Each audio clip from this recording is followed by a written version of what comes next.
Team मौजूद है Madhubani railway station पर, जहां हम कुछ लोगों से मिलकर बात करेंगे और जानेंगे क्या है इन लोगों का राय। दर्शकों, आपको पता है कि पिछले दिनों बिहार के मुजफ्फरपुर में गृह मंत्री अमित शाह का दौरा हुआ था, जहां उन्होंने न सिर्फ बिहार सरकार बल्कि मुख्यमंत्री नीतीश कुमार और उप मुख्यमंत्री तेजस्वी यादव पर जमकर बरसे और कहा बिहार में जंगल राज है। जबकि हम बता दें कि इन दिनों बिहार में युवाओं को रोजगार देने का काम जारी है और इस तरह जारी है कि इन दिनों बिहार का नाम पूरे हिंदुस्तान में रोशन हो रहा है। यहाँ के नौजवानों को जो युवा बेरोजगार थे उन्हें नौकरी देने का काम किया जा रहा है। हालांकि यह काम केंद्र सरकार का भी था, क्योंकि केंद्र सरकार ने वादा किया था कि हम 2 करोड़ लोगों को नौकरी देंगे।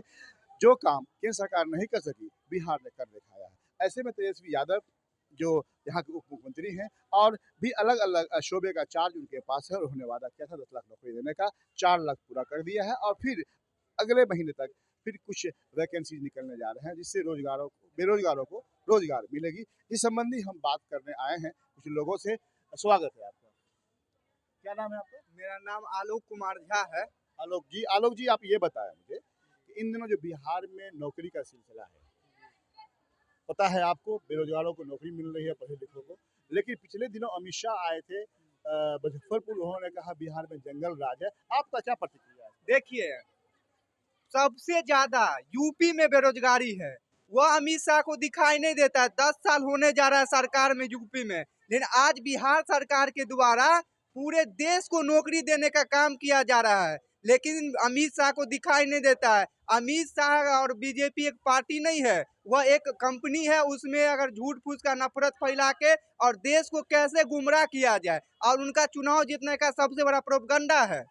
तेजस्वी यादव उप मुख्यमंत्री हैं, जिस तरह से उन्होंने वादा किया था काम करने का, नौकरी देने का, खासकर युवाओं को, उस वो दे भी रहे हैं। आप किस हद तक संतुष्ट हैं उनसे? देखिए, तेजस्वी यादव जी जो अभी काम कर रहे हैं, युवा के लिए बहुत ही अच्छा मौका है। उनको आज नौकरी देने का काम किया है। युवा तेजस्वी यादव जी के, नीतीश कुमार जी के काम से बहुत संतुष्ट है। इसी का जलन मोदी सरकार, अमित शाह को जलन हो रहा है कि 2024 में सत्ता से हमको बिहार से शुरुआत हो गया है, पूरे देश से बेदखल कर दिया जाएगा। क्योंकि युवा बेरोजगारी दर इतना बढ़ गया है, युवा आत्महत्या करने पे तुला हुआ है, लेकिन सरकार को दिखाई नहीं देता है। सिर्फ हिंदू मुसलमान के राजनीति पे देश चलाना चाहता है, इससे देश नहीं चलेगा।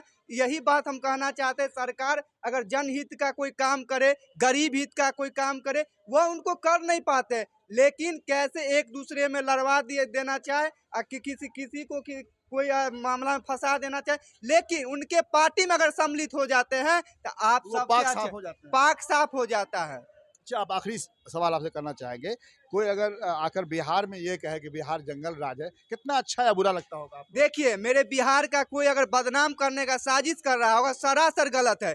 बिहार यहाँ शांति का प्रतीक है। यहाँ का संदेश, यहाँ का मिथिला पेंटिंग, यहाँ का मखान पूरे देश विदेश में जाता है। और वह यहाँ पे आप कहीं से आके, आप गुजरात कहाँ से आके बोलते हैं कि बिहार में जंगल राज है। अमित शाह को दिखाई नहीं देता है। अच्छा कोई चश्मा ले, तब जाके उनको बिहार का इतिहास भूगोल पता होगा। धन्यवाद। आइए हम बात करते हैं, और भी कुछ शख्स हमारे साथ हैं। स्वागत है आपका। धन्यवाद सर। आप ये बताएं कि पिछले दिनों अमित शाह जी जो गृह मंत्री हैं आए थे मुजफ्फरपुर। जी। वहाँ उन्होंने कहा कि बिहार में जंगल राज है। वहीं उन्होंने नीतीश कुमार जो मुख्यमंत्री हैं बिहार के, और उप मुख्यमंत्री तेजस्वी यादव को खूब कोसा। क्या कहना चाहेंगे आप? एक्चुअली बीजेपी के जो भी लोग हैं, उनको अमित शाह जी को अभी जो 24 का चुनाव है उसके लिए कोई मुद्दा नहीं मिल रहा है। उन्होंने कुछ किया ही नहीं देश के लिए। देश की जनता को, यहाँ के युवा को ठगा है, और ठगने के बाद उनको ये अब फील हो रहा है कि हम क्या करें क्या न करें। उधर भी उनकी स्थिति में है, बेचैन की स्थिति में है, इसलिए भड़ास में जो मन में आता है अटल पटर कुछ भी बोल देते हैं। अब रही बात अभी जो उन्होंने कोसा कि जंगल राज की बात कही, तब नीतीश जी जब बीजेपी के साथ रहते हैं तो मंगल राज हो जाता है, और जब तेजस्वी जी के साथ आते हैं और हर क्षेत्र में चौमुखी विकास होता है, स्वास्थ्य के क्षेत्र में, शिक्षा के क्षेत्र में, पर्यटक के क्षेत्र में, खेल के क्षेत्र में, रोजगार देने की बात आप देखिए उस क्षेत्र में, तो चारों तरफ जब विकास दिख रहा है और जनता में जब उनके प्रति बढ़िया सहानुभूति है, तो इनको फील होता है कि अब हमारा यहाँ से छुट्टी है, बिहार से छुट्टी है। इस परिस्थिति में अनाप शनाप बोलते रहते हैं। अच्छा, आप इसी बताएं मुझे उमेश जी कि अगर जिस तरीके से बिहार में नौकरी मिल रही है युवकों को, खास करके जो बेरोजगार थे, बिहार में मिल रही है, इससे बिहार का चर्चा बाहर भी है। यूपी के भी बहुत सारे लोगों को नौकरी मिला है, स्वाभाविक है बिहार का चर्चा होगा। केंद्र सरकार ने भी वादा किया था, केंद्र सरकार का इस पर क्या रोल रहा? केंद्र सरकार अभी जो बात हुई है, अब मान के चलिए कि अभी जो शिक्षक की बहाली हुई है, स्वास्थ्य कर्मी की बहाली हुई है, जो भी बहाली हुई है, एसएससी से बहाली हुई है, उसके बाद बीपीएससी से भी बहाली हुई है, उस पे दूसरे स्टेट के भी लोग पार्टिसिपेट हुए हैं, उन लोगों को भी लाभ मिला है। और ये नीति जब लाए हैं नीतीश कुमार, उसके बाद उनको फायदा मिला है और तेजस्वी जी सभी लोग को अवसर दिए हैं। इस परिस्थिति में पूरे देश के युवा में एक मैसेज गया है कि बिहार अग्रणीय भूमिका में है युवा को रोजगार देने में। और इस परिस्थिति में जो है पूरे देश में एक मैसेज जा रहा है कि बिहार के मुख्यमंत्री और उप मुख्यमंत्री युवा के लिए सोच रहे हैं और विकास कर रहे हैं। तेजस्वी जी को किस निगाह से देखते हैं आप? तेजस्वी जी एक नंबर है, बेस्ट हैं और युवा के हित में काम कर रहे हैं, देश के हित में काम कर रहे हैं, प्रदेश के हित में काम कर रहे हैं। तो हमारे लिए इनसे अच्छा आदमी और नहीं हो सकता है डेवलपमेंट के लिए, युवा के लिए। युवा के लिए काफ़ी अच्छा काम कर काफ़ी रहे अच्छा हैं। काम कर रहे हैं। अच्छे एक चीज़ जानना चाहेंगे आपसे कि 2024 का चुनाव है, 25 का भी चुनाव है, जी, जी। 24 का में क्या लग रहा है आपको? 24 में एक्चुअली बहुत बढ़िया स्थिति में यहाँ रहेंगे। अब इस तेजस्वी जी से पहले जो सरकार थी, अभी एक भाई चर्चा की थी खेल के संबंध में, तो तेजस्वी जी से पहले जो सरकार में नीतीश कुमार थे उनके साथ, तो यहाँ जो खेल की स्थिति थी आप समझ रहे थे। अभी एशियाई खेल का उद्घाटन हुआ है गोवा में, हमारे पूर्व मंत्री और राष्ट्रीय प्रधान महासचिव माननीय अब्दुल बारी सिद्दीकी जी वहाँ जाकर उद्घाटन किए हैं, जिसमें बिहार से 206 खिलाड़ी पार्टिसिपेट हुए हैं। तो ये बड़ा रोल रहा है बिहार का खिलाड़ियों को डेवलपमेंट के लिए। जी, युवा होने के नाते तेजस्वी जो है का ध्यान जो है युवाओं पर ज़्यादा है। बहुत ज़्यादा है। धन्यवाद आपका।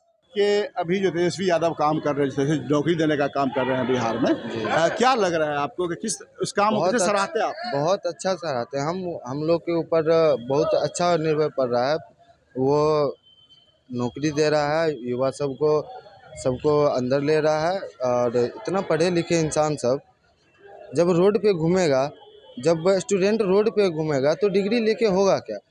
मेरे उप मुख्यमंत्री जी सबका डिग्री को अब अच्छे तरीक़ा से इस्तेमाल करना चाहते हैं, सबको नौकरी देना चाहते हैं और किसी के गुमराह करने से अपना बात नहीं छोड़ देंगे। कुछ नेता बोलते हैं जंगल राज है बिहार में, इस पर क्या कहिएगा आप? वो तो सरासर हिंदू मुस्लिम एक्ट करेबे करता है, जंगल राज करके गुमराह करेगा।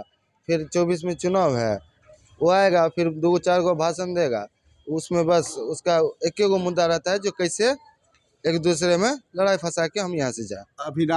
अभी मतलब कि जैसे कि अमित जी आए हुए थे, अमित शाह जी आए हुए थे और उन्होंने चुनावी दौरा है तो वो सब आएगा, लेकिन अभी तक चुनावी दौरा जेपी नड्डा, अमित शाह, प्रधानमंत्री सब करते हैं आके बिहार में, लेकिन अभी तक नेशनल लेवल पे अपना एगो कोनो बिहार का स्टेडियम भी नहीं है, जो कि बहुत आवश्यक होना चाहिए। धन्यवाद। चलिए मुख्यमंत्री नहीं कर पाए, प्रधानमंत्री को सोचना चाहिए कि नेशनल लेवल पे एक होना चाहिए। जो हम लोग को भी शौक है कि हम पटना जाके एग्जाम देखें। क्या 2025 में मुख्यमंत्री बनेंगे? अगर वो मुख्यमंत्री बनते हैं तो युवा हैं, क्या युवा के लिए काम करेंगे? जी, जैसे कर रहे हैं अभी, फिर मुख्यमंत्री बनेंगे फिर करेंगे।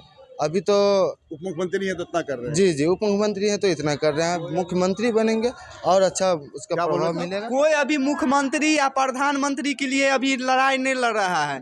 देश में जो अभी नफरत का माहौल है उसको खत्म करना। युवा जो बेरोजगार भटक रहा है, रोजगार के लिए जाता है, उसको रोजगार नहीं मिलता, रोजगार के बदले लाठी चार्ज किया जाता है। लेकिन तेजस्वी यादव जी युवा के हित के लिए अभी रोजगार देने का काम कर बीजेपी वाले कैसे गुमराह करने के लिए आए थे बीच में, जितना भी बोले हैं उसको तो कोई बोला नहीं, अब साइड में रहते वो बोलता है, अब उसका भी हक है, मेरा भी हक है। ऐसा नहीं है कि आप किसी के बीच में आके दखल अंदाजी कीजिए और फिर आप बात को उठाइए, ये गुमराह करने वाला बात है।